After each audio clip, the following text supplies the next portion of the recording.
Welcome to Game Changers live from Miami, Florida. My name is Sergio Tigera. I'm your host. And each and every week, we bring you someone who has been a game changer in their field and who's touched the lives of thousands to get their perspective on their journey, their mindset, their struggles and successes so that we can inspire you on your journey. So let's get started right now. And welcome to Game Changers live from Miami, Florida. My name is Sergio, your host, and you can catch us each and every week on your favorite podcast channel, Apple Podcasts, Spotify, Google Podcasts, as well as Island TV on Comcast Mondays and Wednesdays. Thank you so much for being a part of this show. We are now a top 2% podcast ranked globally by Listen Notes, and we're coming to you live from the College of Communications, Architecture, and the Arts at Florida International University. And my guest today is Mr. Albert Santalo. How are you, my brother? I'm doing great, Sergio. Good. Awesome. So Albert is a computer scientist and internet entrepreneur with experience in high-growth venture-backed technology companies. His passion lies in designing products and building companies that disrupt traditional business models. He's the founder and CEO of 8Base, a low-code development platform and services company that helps companies build digital products. And they just successfully completed a $10.6 million Series A capital raise. So congratulations to that story. So let's start off at the beginning. Give me your background. Where are you from? Kind of what was your upbringing like? And then how did you start going into this kind of tech space later on? So I was born in Baltimore, Maryland. So I wasn't born in Miami. Lived there till I was about 11 years old. But my parents are both Cuban. So that Cubans in Baltimore. Yeah, Cubans wow. in Baltimore. The thing about Cubans is that, they all work together, know each other. Yeah. So there's about 50 of them in Baltimore. They would always get together. My parents met there. And then, my brothers and sisters, we were all born there. Well, it's funny because my parents met in Springfield, Massachusetts. So I think they came over in that same program, the same flight. Exactly. So grew up there, but we would always come to Miami for vacation, spend 2 weeks. And every year was the same thing. I would say, can we just stay here? Nice. So they finally listened. And when I was 11, I moved here and really never looked back. Early in my life, I realized that I wanted to be an entrepreneur. So I was about 5 years old. I didn't know exactly what that was going to do. And certainly tech entrepreneurship was not a thing back then. But that's what I wanted. Now, life presented lots of challenges on that road. First and foremost, being in Miami was, you weren't a tech entrepreneur during those days. Secondly, I got married very young, started having kids very young. So by the time I became an entrepreneur, I was 31 years old and had 4 young kids all in private school. Oh my God. And a wife who's a school teacher. So it was really, really difficult. So when did you come down to Miami? So I came in 1978. How old are you? I was 11. All right. So I just turned 55 and I went to public school initially and then went to Christopher Columbus High School, which right? And so that was an enormous, I thank my parents for making an amazing decision sending me there, right? So, because that was a game-changing thing in my life, right, for many, many reasons. And so went there, then went to the University of Miami, studied computer engineering, and then came to FIU and got my MBA later on. Nice. And so what did you do out of college? Did you already know that you wanted to be in the tech space? And because back then Miami was an extremely different place. Technology was nowhere to be found in terms of the business landscape. Was that still, something that you had very clear in your mind? Yeah. So when I was, I got accepted to UM, I think it was my junior year in high school. And at the time I got accepted into the School of Architecture. I thought that was what I wanted to be. I originally wanted to study business. My mom sort of said, you can always do business, just, study something more impactful. And then somebody told me, you're going to starve as an architect. Right. I said, well, starvation is definitely not part of my plan. And so I decided, I already knew that I had, pretty solid computer science underpinning. And so I changed my major to computer engineering. And, with that had the intention of applying that into a business setting, over the long term. Now, while I was a freshman, I got married that year and had my first child. So how old were you? I was 8. I was a month away from my 19th birthday. Oh my gosh. Yeah. So that was, that was challenging. Wow. And then I was also working. So full-time. why did you get married at 18? Circumstances You were in love. would have it. Yeah, absolutely. So today I have a 36-year-old daughter, a beautiful daughter with 3 kids and 1 on the way. So oh my gosh, so I'm also a grandfather. Amazing. So my high school job was at a Carvel ice cream store. So throughout high school, I did that. There's some notable alums from the Carvel program as well. So one of them is Robert Sanchez, who's the CEO. Wow, no kidding. Yeah. So you guys Robert were together. literally, we didn't actually. He was transitioning out, and he basically, like the way he says it, he handed me the cone. You're taking you, and then I took giving over, you the reins. took over his job, and so. That was I certainly learned how to be a powerful Carvel, scrappy entrepreneur in that experience. And then, but in my freshman year in college, I switched to working in a bank processing company, where I quickly became a software developer. So I was working as a professional, once I was 19 years old, making real money and advancing very quickly while going to school and supporting wife and daughter. Wow. So it's not easy. You grow up fast when that happens. And then that was defined me for a period of time, because, it holds you want to be an entrepreneur. The start of an entrepreneurial journey is always tough. So how do you do that with a growing family? In the process of that, I got divorced when I was 21. I got together with my current wife when I was 24, and then at 26 we got married, had 3 more kids.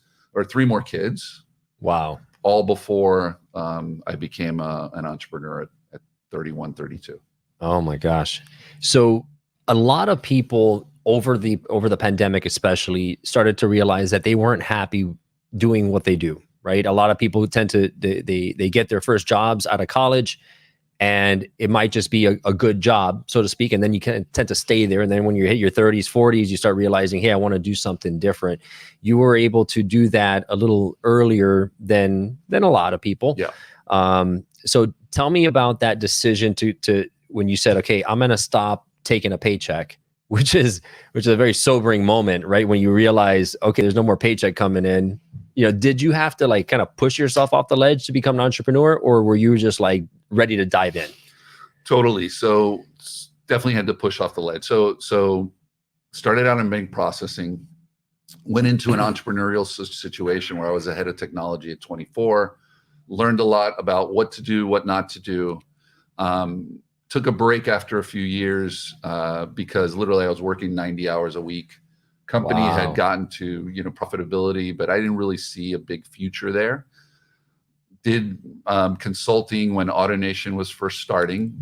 The idea was I was in the MBA program at that time, finished the MBA, sort of bide my time doing consulting, make money, and then start my own venture, which was easier said than done, right? But that was the idea. I got derailed a little bit because I met a group of people that were starting a company that was then called Answerthing Consulting Group. Okay. It was started by a person I love and respect tremendously, Ted Fernandez, who was a Cuban from Miami who had become the partner in charge of KPMG Consulting, had raised $20 million of venture capital. I came in and got, essentially the equivalent of founder shares in the venture. And we went from 0 to IPO in 11 months. Wow. Today, that company is called the Hackett Group. Right. Yeah. Still run by Ted, still does very well. That was a very formative experience for me because I got to, I was doing management consulting, helping large US companies with IT strategy. I got to see a lot of how large scale technology organizations do things, the kind of problems that they have. But more importantly, I got to see how you go from 0 to IPO very, very quickly. Yeah, very quickly. Kind of moves that you have to make in raising capital, setting up a company to go public, then actually executing on that, dealing with problems that you might confront, for instance, with the .com downturn, right? That was that was right around that time. It was leading up to it, but then 2000 hit, and then lots of changes had to happen. What drove me to your question around leaping out was a combination of I was getting older, and I wasn't satisfied. When the .com bubble burst, I went from these very cool strategy and transformation projects to doing stuff that just really, to me, was boring and not helping me grow as a person. And I was lucky to be employed, because literally, if you look at those days, I mean, most of Silicon Valley was laid off. I mean, it was bad, completely different than the world that we live in today. And so at that point in time, I said, you know, it's time.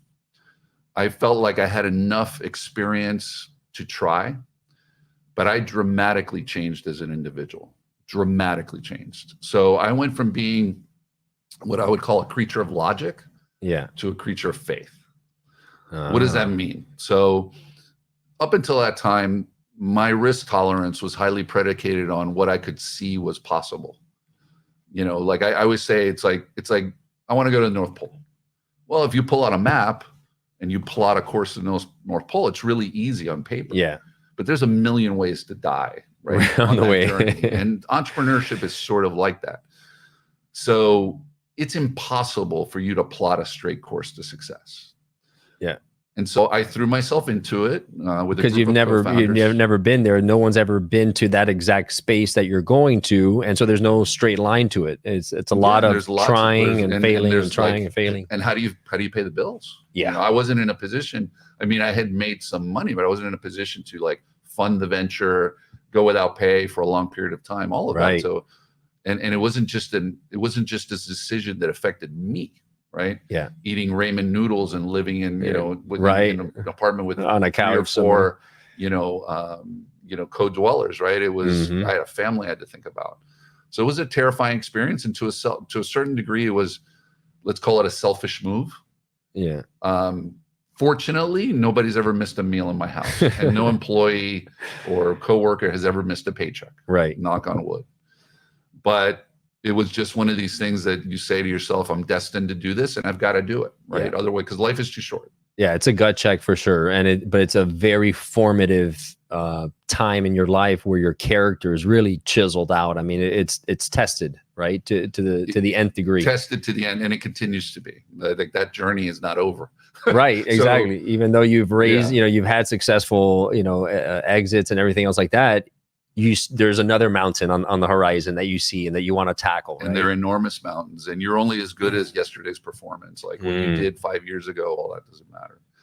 But one of the things that has always helped me in those dark moments is when I think about my parents, that the whole Cuban experience is just incredibly important for those of us that have been a part of it, because we know that our parents had great lives in Cuba and they didn't need to leave. Right. But they left, and they left everything behind, and they started over again because it was the right thing long term for their lives and for their families and everything else. They left that kind of oppression to go rebuild, and had the confidence, the kind of confidence you see in entrepreneurs to go do that. And they did. Yep. We know of amazing success stories right in the Cuban community. And so to me, I feel fortunate to be born and live at the time that we live, where this kind of opportunity is available, to be in the place that I am, surrounded by the people that I am, because 2,000 years ago, I'd have none of this, right? Right. So why am I going to squander it? So life is too short, and you need to go for it. What's the worst that can happen? You fail and you get an egg on your face and you have to go get a job. So that's the way I've always seen it.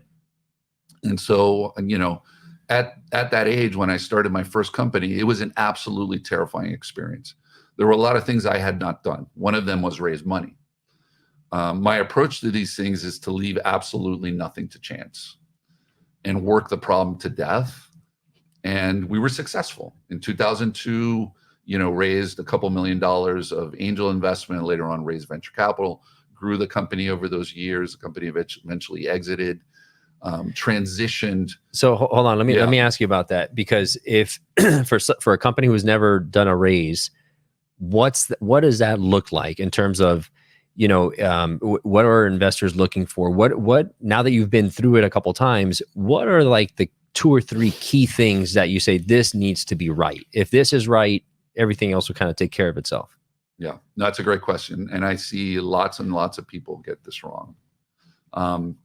I'll begin with a little bit of a story. It's like, people come to me over the years.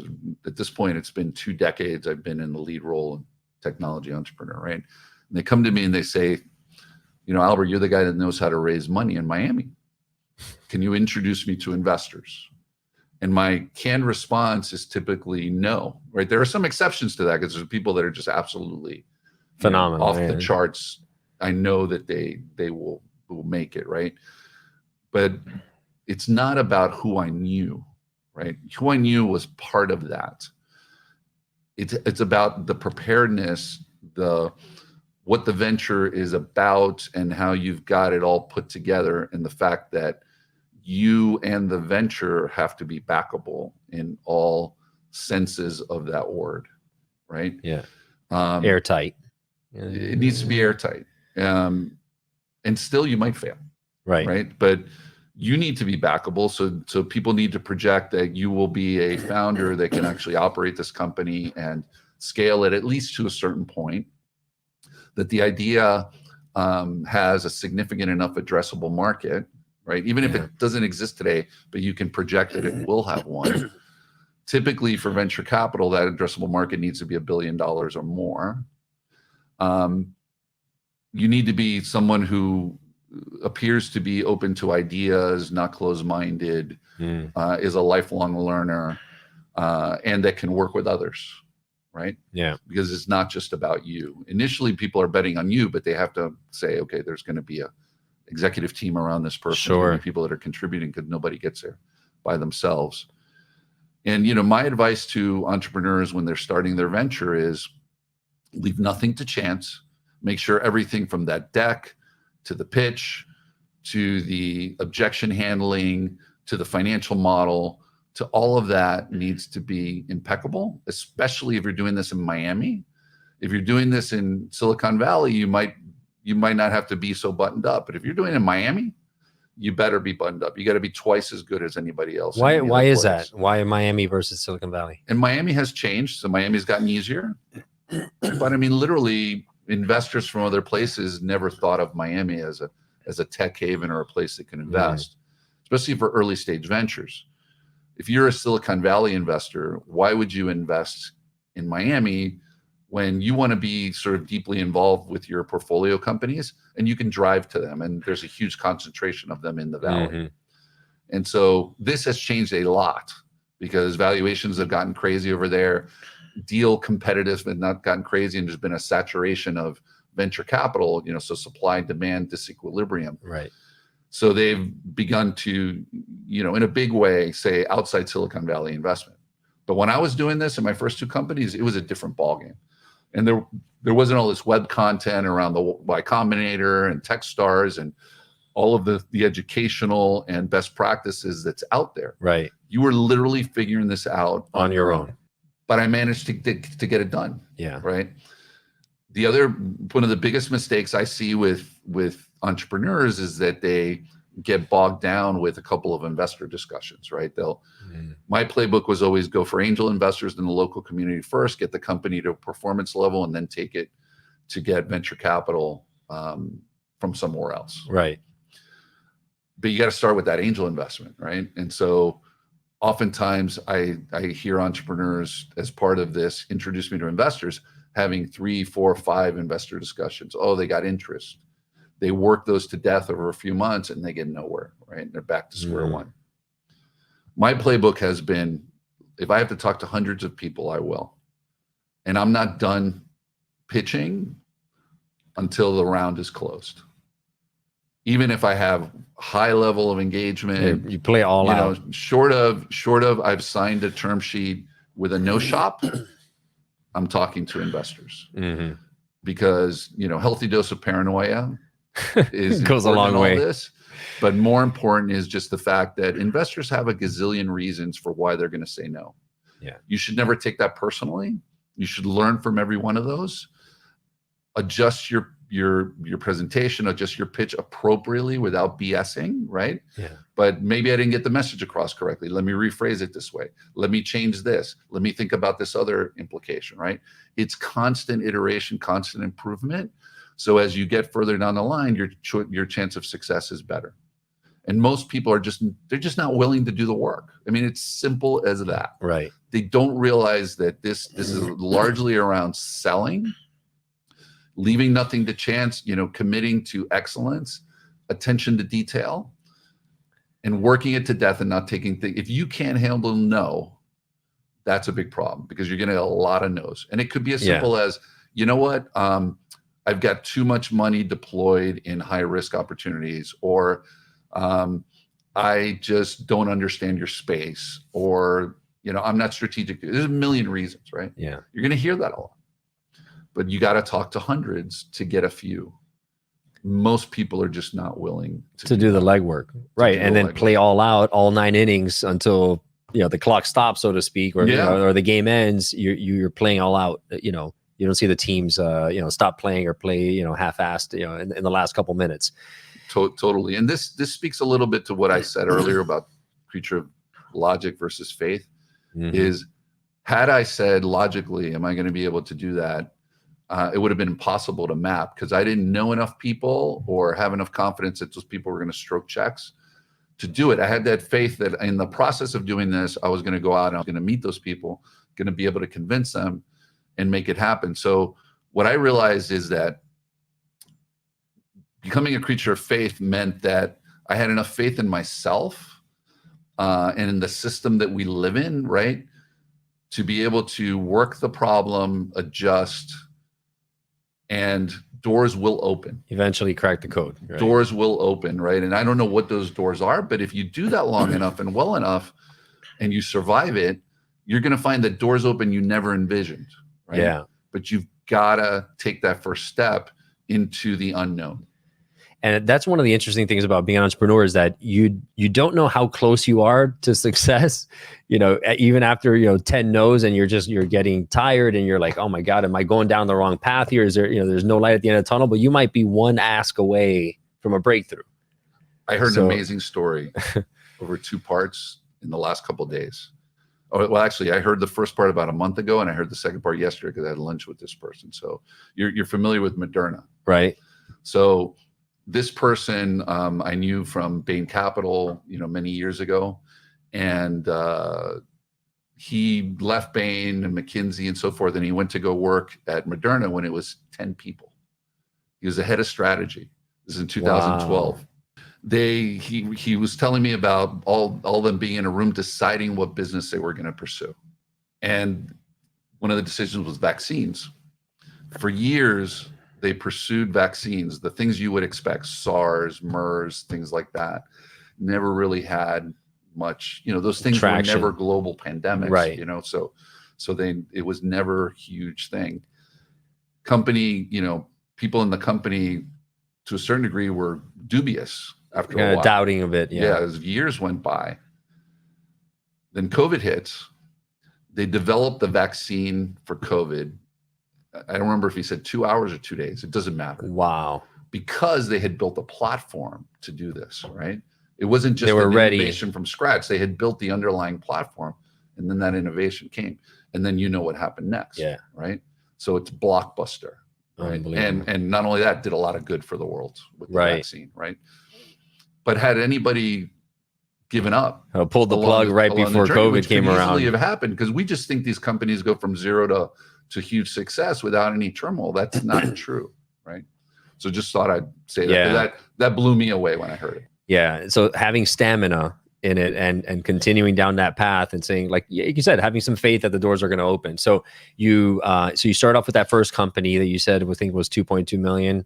Then from there you went to where? In 2009, I founded CareCloud, which is a bigger, bolder version of that first company.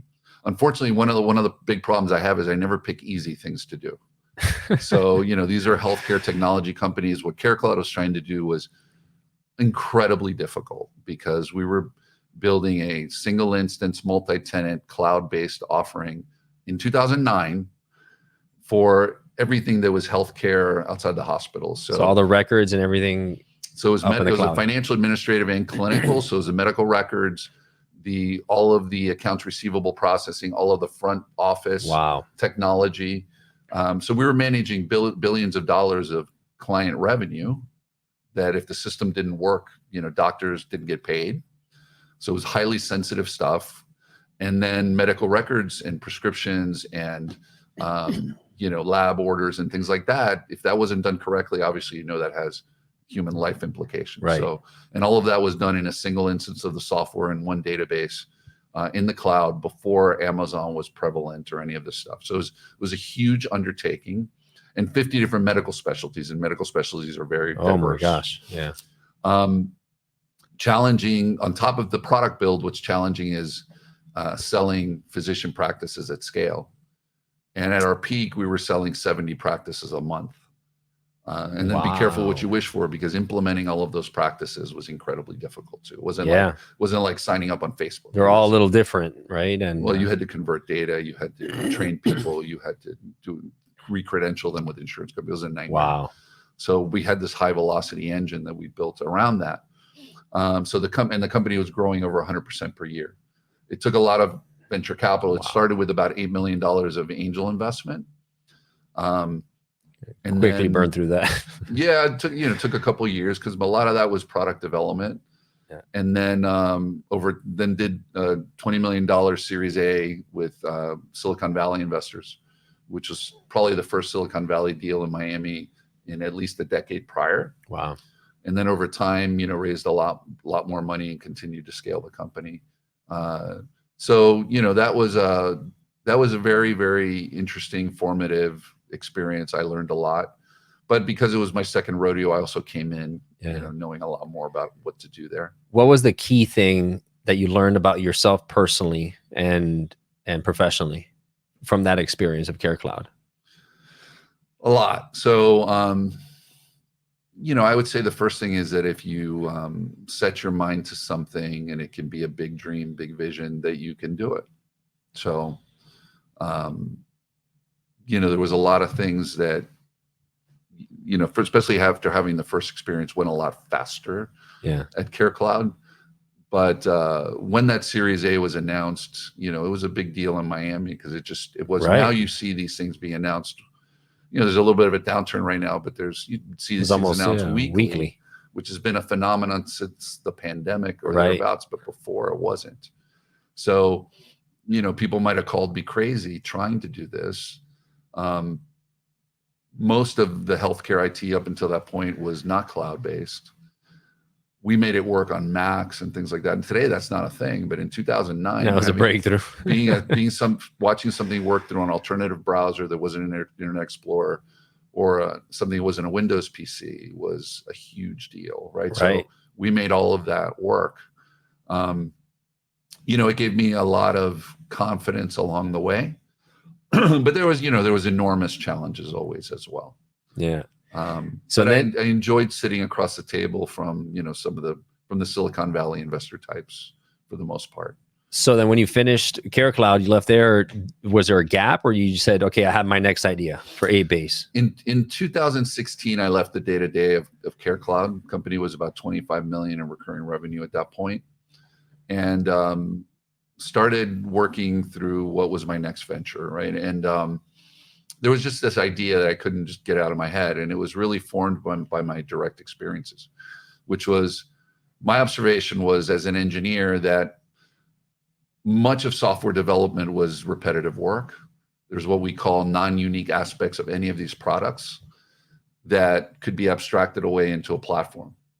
This is really important because on the entrepreneur side of me, what you want is you want to get your product to market very quickly.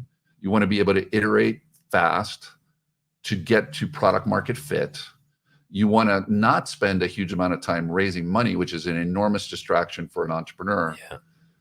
And more importantly, you want to retain as much ownership and control of that venture as you possibly can. Right. Because what are you doing this for? It could be your life's pursuit. It can be your passion, but you're supposed to make a lot of money doing this, right? And so if at the end of this journey, you've killed it for everybody except yourself, that to me is a big problem. So what if we could shorten that, right? What if we could put the power back into the hands of the entrepreneur to bring their vision to life very quickly without a lot of money, redeploy their time towards product market fit type activities, get to success at a higher rate, a much higher rate, because most startups fail, right? Right. And at the end of the journey, retain a lot more ownership and control of their ventures. So that's what inspired the idea. I also wanted my next venture to be horizontal in terms of industry, right? Because I know a lot about healthcare, but that's not healthcare is not necessarily the only thing. I know a lot about financial services. Right. I started and through management consulting, I know a lot about a lot of other industries. So at my core, I'm really a technologist. So that led to the birth of 8base, which when I started, I didn't know about this name, right? But as I started researching the space, a few years before, the analysts had begun calling this low-code development platforms. Low-code and no-code development platforms. The idea being with no-code is that you are trying to get software developed without developers, like let business people build software. My observation was that most of those platforms had a real challenge with dealing with complexity and scale. Right. So we decided we would be low code, which is all about a lot less code. You still code. If you're an entrepreneur and you're using our platform, you're deploying a more compact team of developers, a lot more compact, like 10 to 1. It might even be one developer or two. You're building a formidable product that can handle any sort of complexity and doesn't break down with scale. So you never have to re-platform. You never have to rebuild. Using the most modern technologies, using elastic technology, compute technologies behind the scenes. And you build it once, you build it right, you iterate quickly towards product market fit, and it takes you the distance at a much lower price point with a lot less, call it tech overhead in your company, less developers, no DevOps people, IT administration, architects, Amazon experts, all of this, right? And so that same paradigm of entrepreneurs affects builders inside big companies too. You know, big companies have to undergo digital transformation. They have to evolve tech business models. They have to build internal applications. So it is an enormous, enormous problem because trillions of dollars a year are being spent on this digital transformation and things like that. And so our tools, you know, are designed to address that problem. Wow. And so what kind of applications are you running? Is it just anything, or is it a specific kind of set of tools, or are you just kind of customized tools for just about any kind of application? It's evolved to something pretty broad. So I'll give you a couple of examples. The entire portal here at FIU, where we're at right now, is in the process of being rebuilt using 8base. Wow. There are multi-tenant SaaS companies, software as a service companies, in real estate and property tech, in financial services, in healthcare technology, in fitness technology. So you name an industry, and somebody's built a software as a service application using 8base, which is not typical of low-code platforms. Right. Because most of the time, low-code platforms are for my finance organization or my human resource organization to build something to replace a spreadsheet, which is a hell of a lot easier than building a digital product for the outside world, right? Sure. You also have examples of workforce management stuff, things that happen inside an organization. Like all those things that are easier can also be built using 8base. But we aimed, you know, we set the bar high, saying if we can build digital products for entrepreneurs, then everything else is sort of a lot easier. Wow, that's fantastic. So how long has the company been around? Since 2017. Okay, so a few years. And where are you guys now? What do you see as the future of 8base? Where is the company going? What's your vision now? So I initially bootstrapped the company. So I purposely want to take a little more time and not raise a huge amount of money to sort of get the product and the initial commercialization to where it needed to go. So the first round was, you know, a 2017 round of about $1 million. That was my own money and angels putting in that money. We got the product to market without even a payment system at the end of 2018.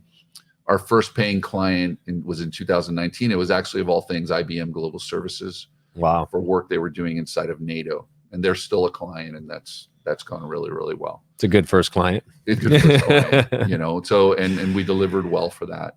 Yeah. We then stood up a professional services offering where we would literally help people implement our product. So if, you know, you have an app, for instance. If you had come to us, we would have said, well, we can help you design it and code it, using our platform, which it'll run on, and our platform will provide tools to make you go faster, right? Right. So it was a full service offering. Around mid last year, we had gotten to a level of success for me that I felt like, okay, now we can really take this to the next level.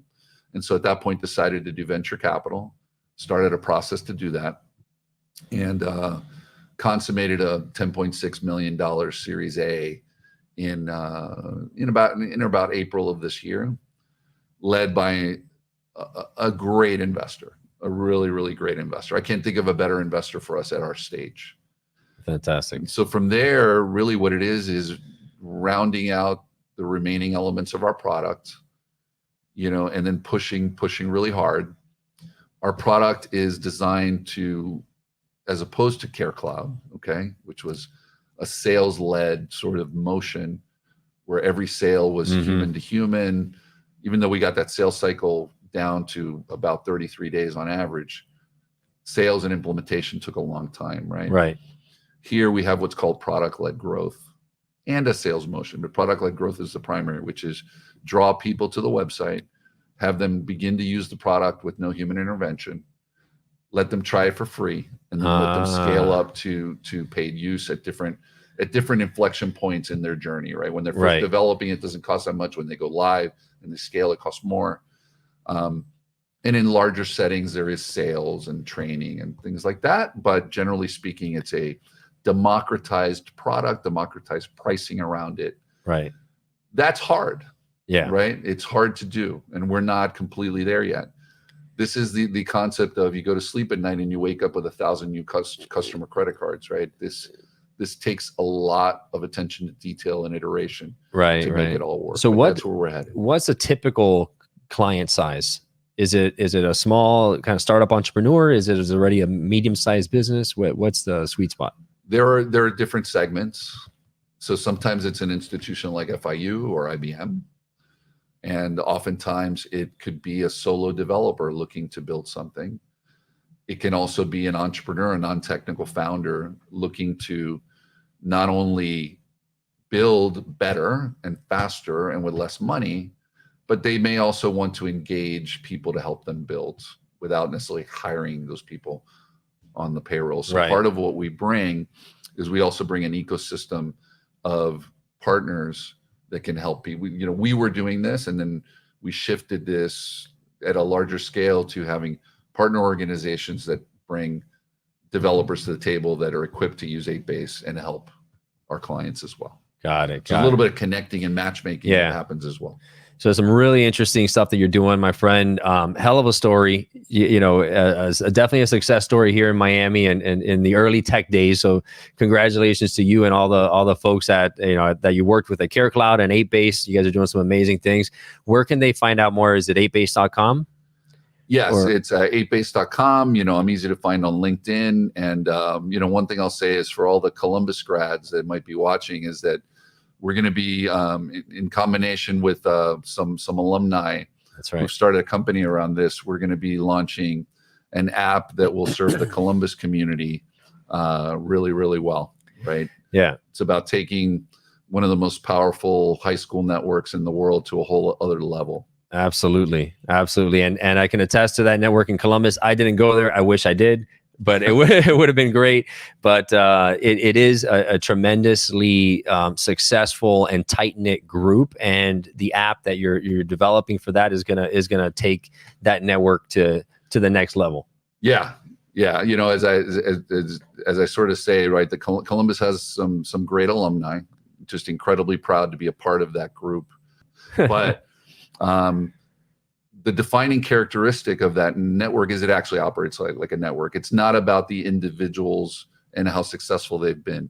It's about the fact that we work together, trust each other, love each other, try to help each other. And that synergy that's created out of that is huge, right? But it's all done manually. Yeah. Right? It's all human to human. Hey, how can this person? Can you help me with this? So if we can apply technology to take that to a whole other level, you take a very powerful network and you take it exponentially to a whole other level, Right. right? So that's what this is all about, and we're really excited to be very close to rolling it out. Well, and so something you said there, and it reminds me of a question I had asked George Placencia when I had him on here, because I had asked, George. okay, what's more important, equity or relationship equity, right? Equity dollars or relationship equity. Who do you know, and how well do you know them, and who knows you? And it was really about relationship equity, because Absolutely. At the end of the day, that's it's a team effort, right? Nobody goes to the moon by themselves. It's definitely a team effort, and by having the tools now to make those connections, that's where the equity really just catches fire. Absolutely. And at the foundation of that is something really, really important, which George is touching upon, and that is that your reputation takes a long time to build, but you can lose it very, very quickly, right? Yeah. And for me, that's just one of the things I've always tried to do. It hasn't always worked. Have disappointed people here and there, right? Yeah, like everybody. But not for lack of trying, and not for lack of trying to be honest. And that to me is the most important thing. Awesome, brother. Hey, buddy, good to have you on the show, guys. Check out 8base.com, Albert Santalo, and make sure to share this episode with somebody who needs to hear it. You could be a game changer in their life and in yours as well. Make sure to also hit the bell icon to be notified whenever a new episode comes out. Thank you so much for joining us. We'll see you next time. If you loved what you heard in today's episode of Game Changers, please subscribe and rate us. The lessons and the stories in these podcasts are immensely valuable, so I invite you to share them with a friend who needs to hear it. You may end up being the game changer in their lives.